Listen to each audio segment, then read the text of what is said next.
bahwa Allah itu penuh kasih, Allah itu luar biasa. Saya bilang tidak perlu penglihatan, karena apa? Alkitab ini sudah cukup, sudah lengkap mengatakan itu. Orang yang membaca Alkitab pasti. Aku datang dengan telanjang, aku pulang juga dengan telanjang. Terpujilah Tuhan.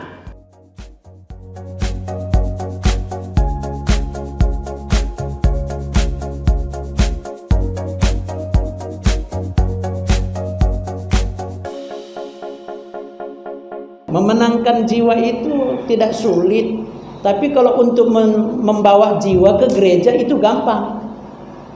Ya, memenangkan jiwa sulit, membawa orang ke gereja gampang. Tahu maksudnya enggak? Ya, nah jadi saudara-saudara, kalau membawa orang ke gereja begitu gampang, cukup bikin minuman keras, makanan enak.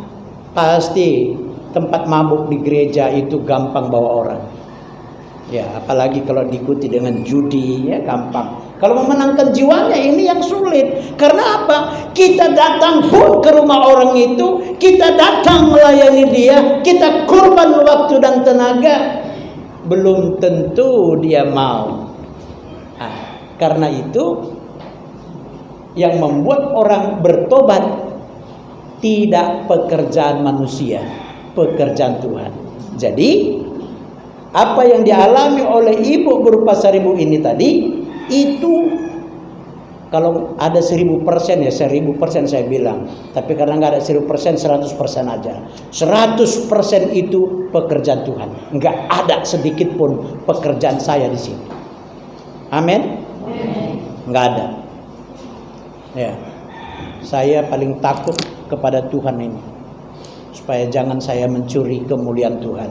Karena apa sih yang bisa saya buat? Nggak ada yang bisa saya buat. Kalau dokter masih bisa dia buat, kasih obat, ya. Tapi saya cuma doa, ya kan? Nah, tapi doanya, berdoa itu jauh lebih dahsyat, ya. Nah, kita yang dikasih oleh Tuhan Yesus, minggu depan siap-siap lagi orang yang bersaksi.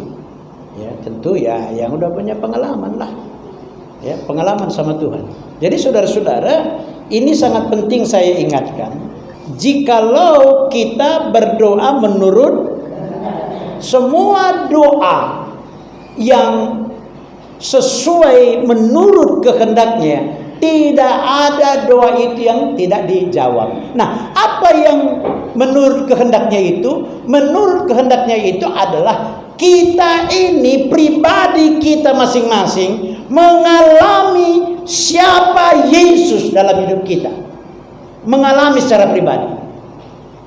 Ya. Kalau kita mengalami secara pribadi, kalau kita tahu dia secara pribadi, kalau kita mengerti dia secara pribadi, mengerti rahasia firman secara pribadi, itulah berdoa menurut kehendaknya.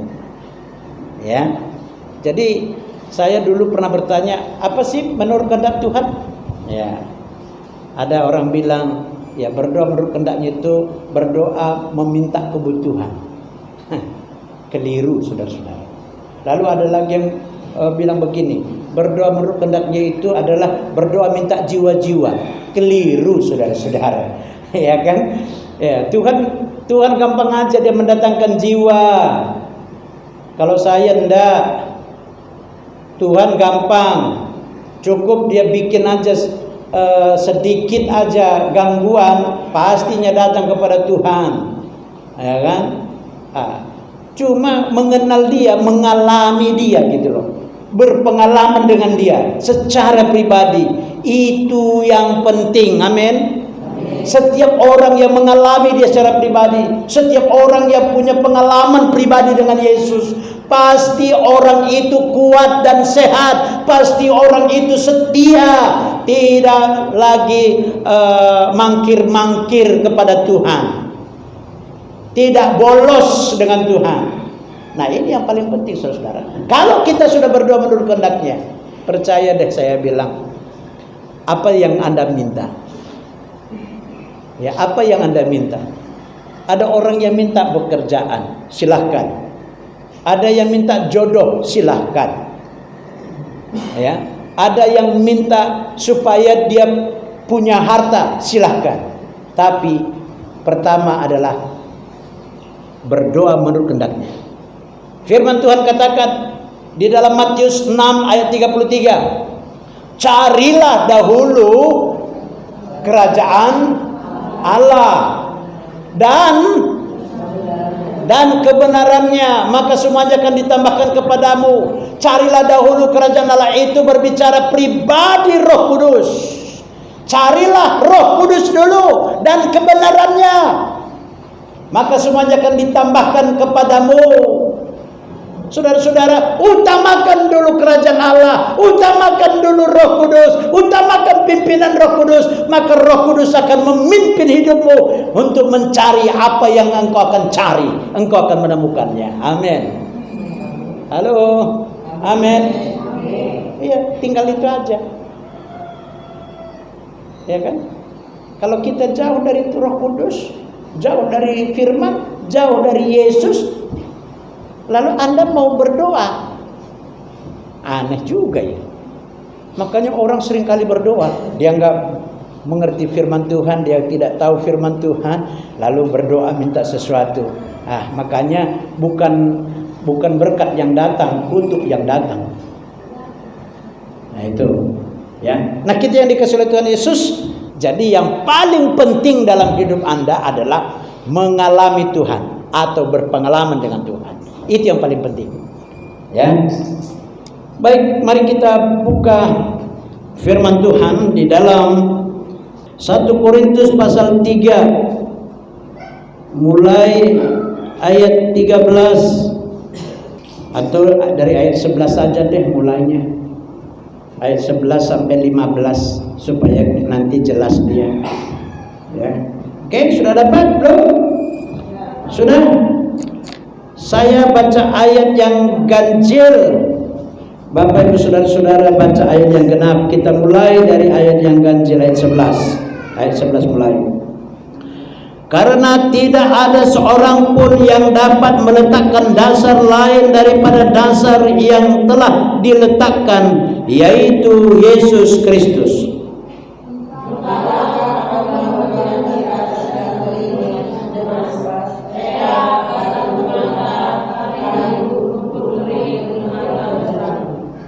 Sekali kelak pekerjaan masing-masing yang akan nampak karena hari Tuhan akan menyatakannya, sebab ia akan nampak dengan api, dan bagaimana pekerjaan masing-masing orang akan diuji oleh api itu.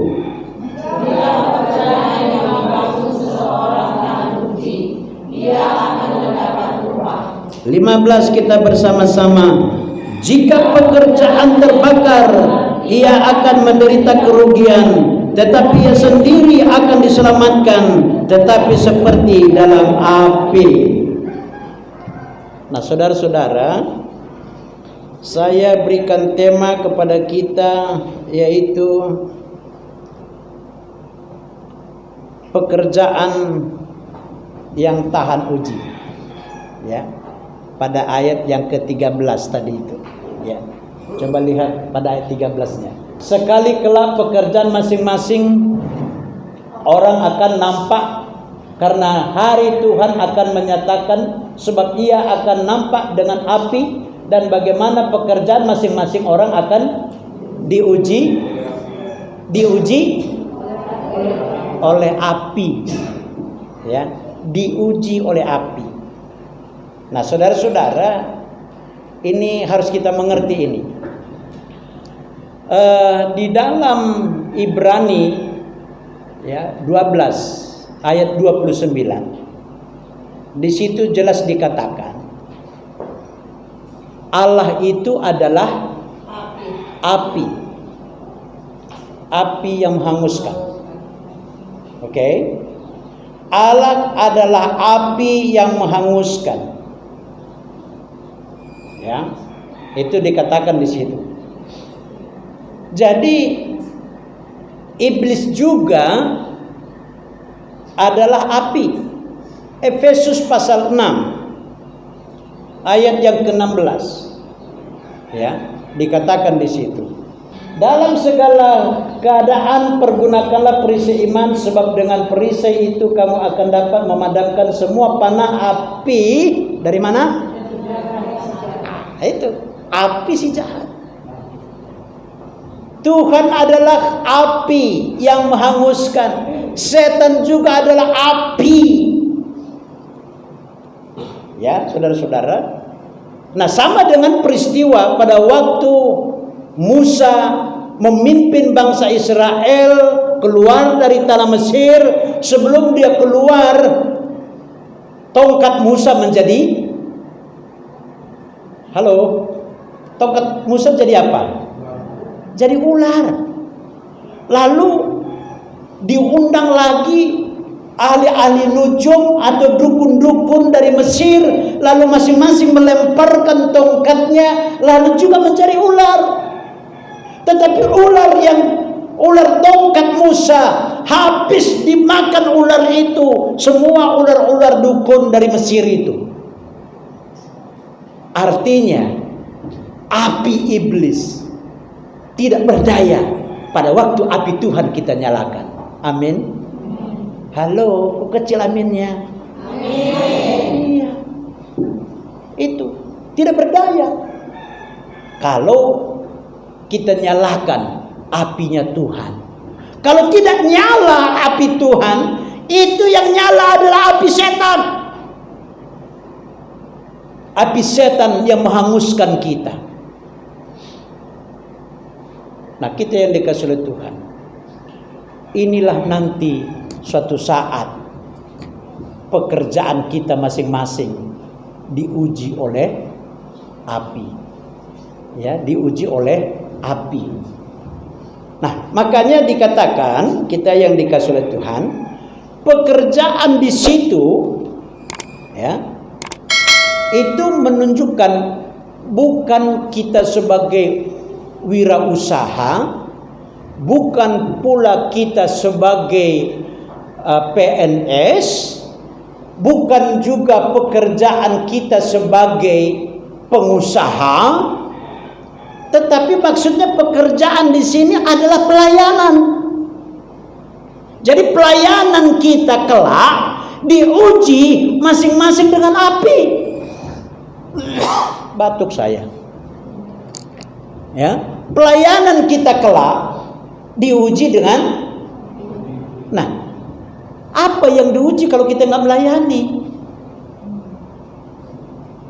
Halo, apa yang diuji? Karena kita nggak melayani, makanya tidak ada yang diuji. Karena itu semuanya jadi rumput kering. Tadi kan udah dibilang rumput kering. Ayo. Entahkah orang membangun di atas dasar ini dengan emas? Udah, itu satu. Lalu apa? Perak. Baru apa? Permata. Lalu apa? Kayu. Terus? Nah, kalau tidak ada pelayanan, kalau tidak kita melayani, maka pasti tidak ada tantangan. Itulah yang dikatakan rumput kering atau jerami. Saudara-saudara mau jadi rumput kering? Halo, mau jadi jerami? Kalau nggak mau melayani, baru nanti diuji. Ya kan? Emas, perak, batu permata, atau kayu. Nah, itu. Jadi saudara, ini juga punya maksud-maksud semua ini. Saya akan jelaskan satu persatu. Nah, yang pasti Tuhan Yesus adalah dasar dari bangunan ini. Yesus Kristus itu adalah dasar daripada pekerjaan yang akan kita kerjakan. Ya, jadi pekerjaan dasar yang kita akan kerjakan itu sudah diletakkan. Itulah Yesus Kristus. Kita membangun di atasnya. Apa yang kita bangun? Iman kita. Iman kita itu ditunjukkan melalui pekerjaan-pekerjaan yang akan kita kerjakan. Nah, apakah iman kita kerjakan dengan bentuk emas? Ya, nah kita yang dikasih oleh Tuhan. Makanya pekerjaan kita itu sekali kala pasti akan diuji. Orang yang membangun di atas, ya, selain daripada emas, di atas apa berarti? Hah? Ada di situ tadi berlian. Sebelum permata apa? Perak, terus batu, terus selain daripada emas, kerugiannya besar. Ya, kerugiannya besar. Kenapa rugi, saudara-saudara? Oke, kita mau cek satu persatu dulu. Ya, ini melayani. Pekerjaan itu menunjukkan pekerjaan iman, ya, iman dalam melayani. Yang namanya melayani, Yakobus itu kan bilang begini, ya, Yakobus bilang, iman tanpa perbuatan adalah mati. Itu iman tanpa perbuatan adalah mati, ibaratnya seperti tubuh tanpa roh. Ya, mati. Ya, tubuh tanpa roh itu mati. Nah, saudara-saudara, jadi makanya perbuatan itu dinamakan pekerjaan. Pekerjaan kita kelak itu akan diuji dengan api. Dengan api apa? Api firman, bukan api setan. Tadi sudah saya katakan, Ibrani 12 ayat 29 itu mengatakan Allah itu adalah api yang menghanguskan. Nah, makanya di luar dari emas itu kita akan mengalami kerugian pekerjaan kita. Ya, mengalami kerugian. Karena itu kalau kita bekerja, apa yang kita harapkan? Upah. Nah, apa upahnya nanti saya jelasin. Kita juga menerima upah loh. Hidup kita itu mengerjakan pekerjaan Tuhan itu ada upahnya. Bukan gak punya upah. Lalu ada orang bilang, paling upahnya sehat Pak Pendeta. Siapa bilang? Sehat itu otomatis, bukan upah. Ingat itu, sehat itu otomatis, bukan upah. Jadi ibu pasar ibu itu sehat, itu bukan upah. Jangan dikira upah. Ibu pasar ibu itu belum ada upahnya. Makanya upahnya itu apa? Nanti saya jelasin. Ya, oke. Nah, tapi pertama begini saudara-saudara. Apa itu emas? Ya. Sekali lagi dasarnya itu tadi sudah Yesus Kristus, kita membangun di atasnya. Kalau yang kita bangun itu iman kita itu emas.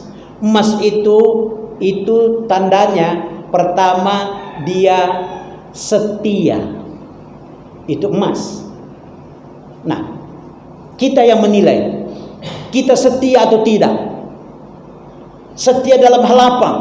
Setia dalam beribadah, setia dalam membaca firman, setia dalam berdoa, setia juga bersaksi. Itu kan semua pekerjaan itu. Ya, itu semua pekerjaan. Nah, pekerjaan kita ini yang akan diuji.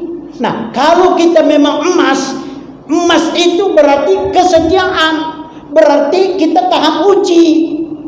Karena kalau emas dibakar, semakin apa? Semakin murni. Imannya nanti semakin murni. Kalau memang emas ya. Nah, emas ini juga selain berbicara kesetiaan, emas juga menunjukkan kerajinan. Rajin, tidak malas. Rajin dalam hal apa? Dalam semua hal. Bukan hanya berdoa, baca firman, bukan hanya beribadah, tapi rajin juga dalam mengurus rumah tangga, rajin juga dalam melayani, rajin juga di dalam banyak hal. Itu emas. Makanya anak-anak Tuhan itu tidak punya karakter pemalas, tidak. Ya, itu emas. Kalau emas dibuang kemanapun tetap jadi emas. Kalau perak dibuang kemana? Dibuang ke jadi apa? Jadi lunturnya. Nah, itu kalau emas kemanapun dibuang tetap emas. Dibuang ke lumpur tetap jadi emas, tetap bercahaya. Nah ini saudara-saudara. Jadi kalau pekerjaan kita diuji dan kelak nanti kita tetap tahan uji. Nggak peduli penderitaan apapun yang terjadi, nggak penting dia pikirkan itu penderitaannya apa. Ini saudara-saudara, ini kebanyakan. Aduh, Tuhan minta ampun lah ini. Ya, kebanyakan orang, ya saya lihat orang 99,9%, ya 99,9% orang mau ke gereja, orang mau ikut Yesus karena punya motivasi. Ada yang motivasinya sembuh, ada yang motivasinya dapat berkat, ada yang motivasinya supaya masuk surga. Surga itu saudara-saudara, itu bukan menunjukkan kesetiaan. Anda mau masuk surga, bukan nilainya kesetiaan, tetapi nilainya itu menerima Yesus sudah cukup. Tetapi motivasi menerima Yesus lalu supaya masuk surga itu salah, motivasi yang salah. Tapi ikutlah Yesus dalam segala situasi. Amin. Itu yang paling penting. Jadi bukan melihat situasi saudara-saudara. Situasinya hujan, berarti Tuhan menyuruh saya tidur. Situasinya panas, berarti Tuhan menyuruh saya istirahat. Ya, cuma ada duanya situasi. Ya kan? Hujan dan panas. Lalu kapan bekerjanya? Ya kan? Ini kita yang dikasih oleh Tuhan. Jadi sekali lagi, kalau motivasi Anda masuk surga, lalu mau ngikut Yesus, Anda salah. Nah, itu berarti Anda adalah kayu masih. Ya, dalam hal ini Anda adalah kayu. Tetapi kalau Anda setia kepada Yesus dalam segala situasi, dalam segala hal, berarti Anda emas. Amin. Nah, itulah emas. Ya. Nah, emas juga berbicara selalu bersyukur dan mempergunakan karunia-karunia-Nya. Ada karunia bernyanyi boleh, dia pakai itu memuji Tuhan, bukan pakai dia dangdutan. Ya kan? Ada karunia berdoa, ada karunia mengajar. Pergunakanlah karunia itu semua dalam kemuliaan Tuhan. Ya, ada karunia menyembuhkan. Pergunakan itu. Saya kebetulan punya karunia untuk itu. Karunia membunuh pun kayaknya saya punya juga ini kurasa. Karena banyak orang yang sudah saya doakan, setiap kali saya doakan meninggal. Ini yang di Jalan Priok juga kan begitu informasinya. Bilang begini, Pendeta Jasanta loh, itu bisa loh mendoakan supaya cepat mati katanya. Wah, karena dulu udah ada keluarganya saya doakan mati, dua-dua mati, suami istri. Ya, ini dia dipanggil lagi udah mati beneran. Iya. Kemarin matinya kayaknya hari Sabtu. Nah, jadi kita yang dikasih oleh Tuhan Yesus, pergunakan karunia Anda, pergunakan talenta Anda. Semakin Anda pergunakan talenta itu, semakin berguna bagi kerajaan Tuhan. Amin. Ya. Lalu kita lihat saudara-saudara, apa itu batu permata? Ya. Oh, perak dulu ya, perak. Kalau perak ini iman perak namanya ya, iman perak itu mudah goyah saudara-saudara, tidak berakar, ya, tidak berakar, dan juga tidak suka melayani, ya, tidak suka melayani. Ini iman perak.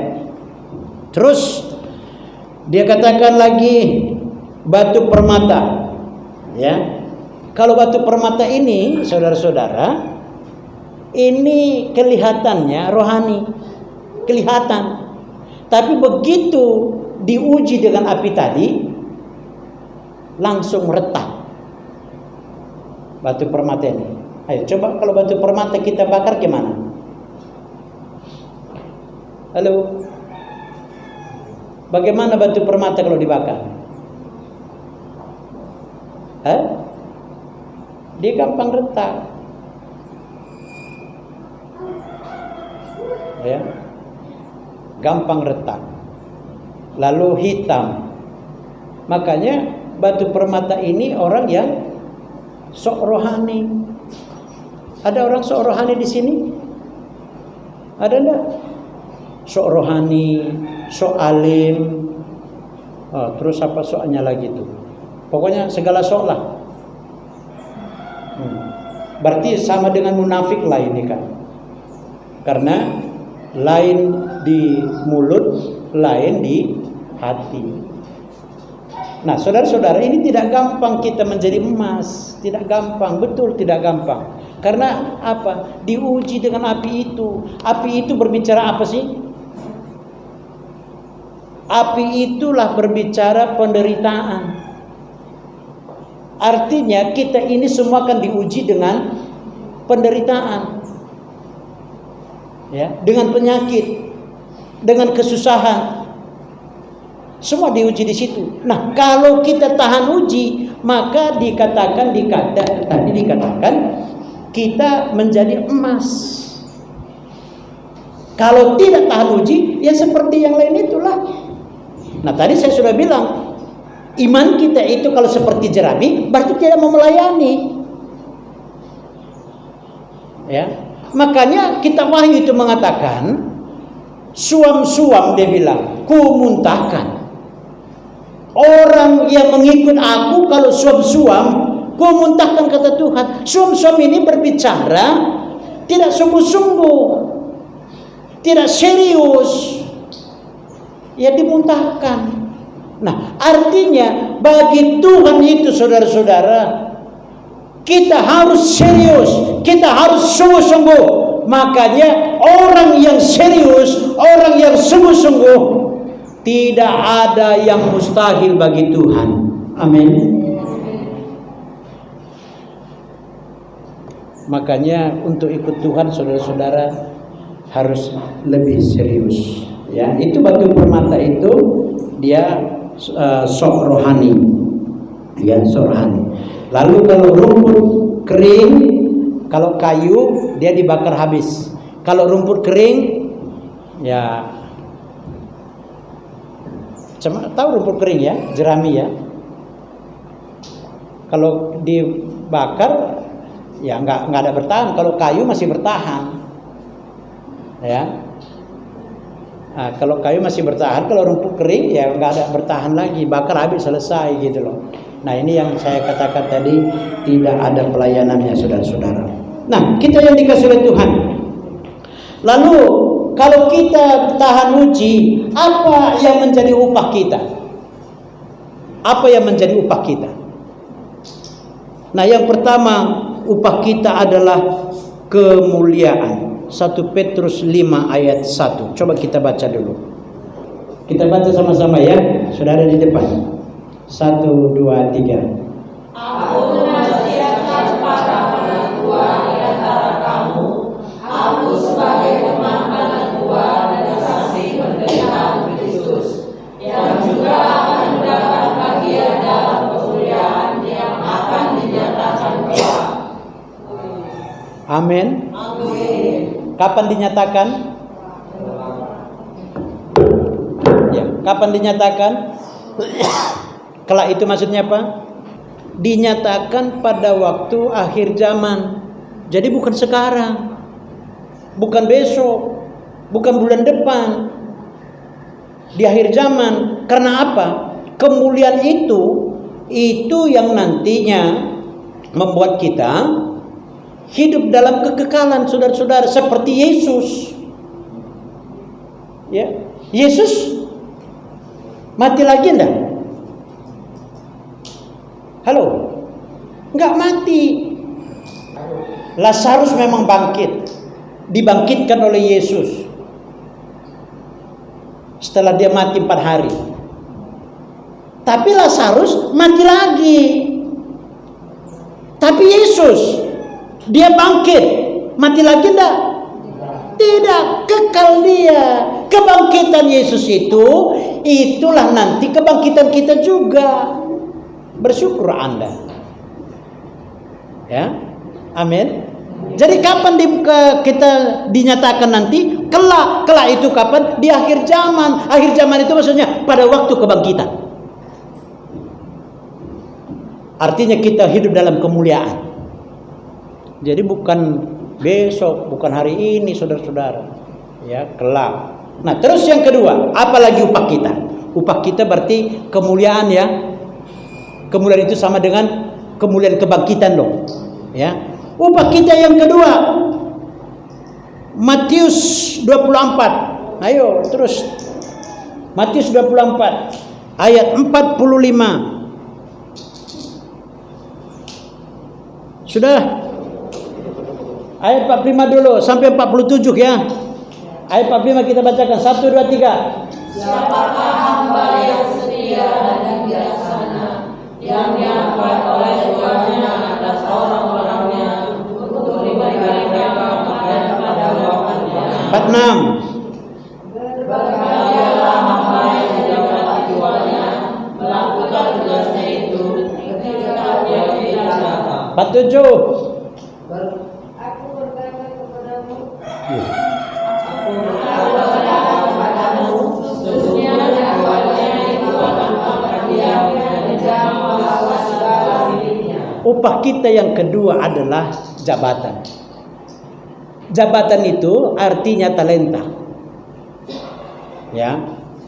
Jadi kita di bumi ini masih dikaruniai banyak talenta. Ya, salah satunya tadi saya sudah bilang, talenta saya salah satunya mendoakan orang cepat mati. Itu jabatan yang kedua, talenta. Yang kedua itu jabatan, ya, talenta. Makanya saudara-saudara yang punya talenta itu selalu bersemangat dalam hidupnya. Yang punya talenta, tapi yang nggak punya talenta itu akan sedih terus, murung terus. Makanya orang Kristen, tidak baik seorang Kristen kalau tidak punya talenta. Semua orang Kristen harus punya talenta minimal 1. Ya, talenta itu sama dengan karunia. Nah, misalnya begini, karunia menyembuhkan boleh, karunia berdoa boleh, karunia mengajar boleh, ya. Karunia mengajar itu banyak lagi, termasuk bernyanyi, ya kan? Jadi ada 8 induk karunia. Dari 8 induk karunia itu berbagai-bagai karunia yang lain, ya. Itu ada karunia berbahasa roh. Memang dia paling cepat juga bisa menghafal firman. Itu yang paling penting, saudara-saudara. Oke, upah yang ketiga, 1 Tesalonika 2 ayat 19. Kita baca sama-sama. Ini upah ketiga, ya. Yang pertama tadi apa? Kemuliaan. Yang kedua? Yang ketiga? Ini yang ketiga. Ya, kita baca dulu. Ya, kita baca dulu. 1, 2, 3. Sebab siapakah pengharapan kami atau sukacita kami atau mahkota kemegahan kami di hadapan Yesus Tuhan kita pada waktu kedatangannya kalau kepada kamu. Jadi yang ketiga apa? Mahkota.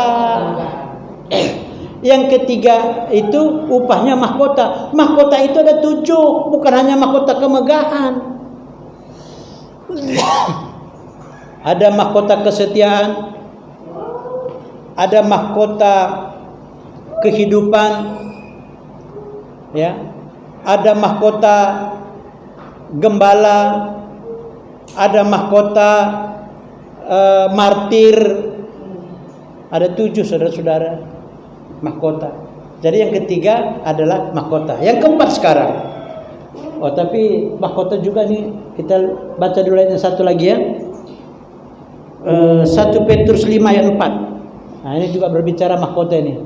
Sudah? Kita baca sama-sama. 1, 2, 3. Maka kamu apabila gembala aku datang, kamu akan menerima mahkota kemuliaan yang tidak dapat layu. Loh, ini dia saudara-saudara.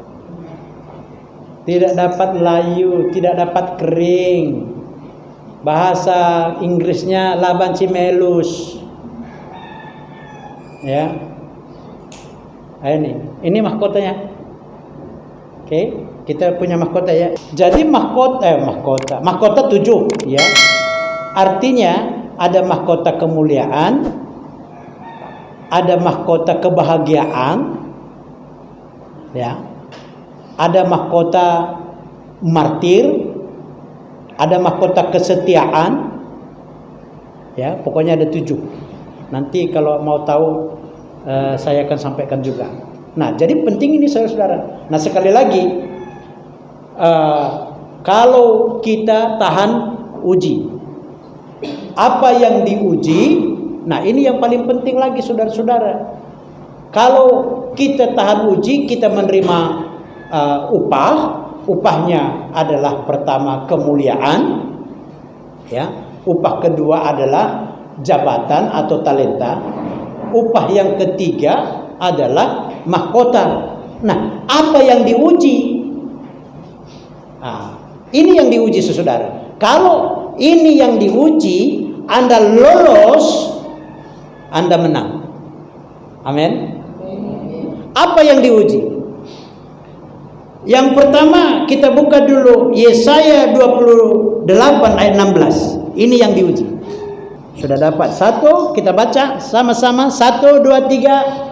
Sebab itu beginilah Tuhan Allah, sesungguhnya aku letakkan sebagai dasar di Sion sebuah batu yang teruji, sebuah batu penjuru yang mahal, suatu dasar yang teguh. Siapa yang percaya tidak akan gelisah. Apa yang diuji? Nah, iman kita yang diuji. Jadi Yesus mengatakan, firman Tuhan katakan, sebab itu beginilah firman Tuhan Allah, sesungguhnya aku meletakkan sebagai dasar di Sion. Sion ini tahu apa? Sion ini berbicara Yerusalem. Kalau kita kembangkan lagi, Yerusalem baru. Yerusalem baru itu bukan di Israel, tetapi di surga yang kekal. Batu penjuru ya, sebagai dasar di Sion. Sebuah batu yang teruji. Ini bukan batu ajar aswad, ya, bukan batu ajar aswad yang dari hitam berubah jadi putih. Itu bohong itu, ya. Sebuah batu penjuru. Nah, batu penjuru ini bicara siapa? Yesus. Jadi Yesus tadi sudah mengatakan, aku sudah meletakkan dasar, yaitu Yesus Kristus sendiri. Baru engkau akan membangun di atasnya. Apakah engkau membangun di atasnya itu adalah emas? Harusnya begitu. Kita emas juga bangun, ya. Makanya satu dasar yang teguh, mahal. Kenapa dikatakan mahal? Karena Yesus membangun dasar iman yang teguh. Itu dengan apa? Yesus membangunnya dengan apa? Dengan darah. Anda berani mati untuk membela orang, itu wajar kalau ada orang itu berbuat baik. Tapi demi kebenaran, Anda berani mati enggak? Anda berani mati enggak demi kebenaran? Anda berani berkorban nyawa untuk kebenaran enggak? Itu yang enggak ada. Tapi orang yang berbuat baik, lalu Anda mau bela mati-matian, itu ada orang yang seperti itu. Tapi Yesus Kristus itu tanpa dosa. Dia tidak berdosa, dia tidak berbuat dosa, tapi dia mati menebus dosa kita. Itulah yang hebat. Nah, lalu apa balasan kita? Hanya percaya kepada Yesus juga sulit. Lalu pada waktu kita sakit, Tuhan tolong aku, Tuhan tolong aku, Tuhan tolong aku. Apa mau ditolong Tuhan pun kita tidak tahu. Saya sakit begini saudara-saudara, tapi saya tetap melayani Tuhan. Sebenarnya saya sulit untuk berjalan. Sulit. Tapi saya tetap mau berjalan. Karena apa? Karena melayani Tuhan. Ya. Sebenarnya saya pun ingin sehat. Sebenarnya saya pun mau istirahat. Sebenarnya saya pun gak mau capek. Tetapi saya tahu hidup ini tidak ada yang tidak capek. Semuanya pasti capek. Dan saya tahu juga hari ini bahwa Tuhan akan menguji semua pekerjaan kita, kecapean kita, diuji. Kalau Anda bermalas-malasan, kalau Anda tidak mau datang kepada Tuhan, ya, Tuhan pun bilang, bye-bye and gone. Tahu bye-bye and gone? Kalau bahasa karunia, inna lillahi wa inna ilaihi raji'un. Ya. Nah, ini sekarang saudara. Jadi yang pertama diuji iman kita. Iman bagaimana?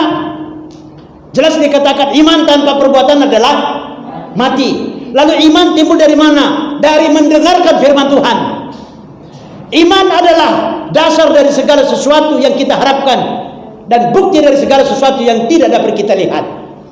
Ibrani 11 ayat 1. Ini sudah jelas saudara-saudara. Orang beriman itu hidup oleh karena imannya. Jadi iman ini sangat penting. Iman kepada siapa? Yesus Kristus Tuhan. Nah, itulah nanti diuji. Nah, lalu yang kedua, diuji dalam hal apa? Yesaya 11 ayat 5. Sudah dapat? Mari kita baca ini. 1, 2, 3. Tiada akan menimpa seperti ikat pinggang tertarikan pada pinggang. Yang diuji yang kedua apa? Kesetiaannya. Kesetiaannya seperti apa? Iya, seperti ikat pinggang. Ada nggak memakai ikat pinggangnya di atas kepala? Ada. Itu bukan ikat pinggang namanya, tutup kepala. Ya kan? Kalau ikat pinggang ini kayak ikat pinggang saya. Ikat pinggang saya ini udah dari zaman purbakala ini. Ya kan? Jadi ikat pinggang ini berbicara tentang pelayanan Bapak Ibu Saudara. Ya, makanya kesetiaan kita dalam melayani, kesetiaan kita dalam beribadah, kesetiaan kita dalam berdoa, kesetiaan kita dalam membaca firman Tuhan itu diuji dari situ semua. Kalau terbakar, ya selesailah kita. Selamat menikmati Bapak Ibu Saudara hadiah-hadiah yang Anda nantikan. Tapi harus dibuktikan dulu. Harus dibuktikan. Nah, karena itu bangunlah dasar iman kita itu di atas Yesus dengan emas. Jadi ingat ini kita yang dikasih oleh Tuhan, upah yang menantikan kita, terpujilah Tuhan. Amin.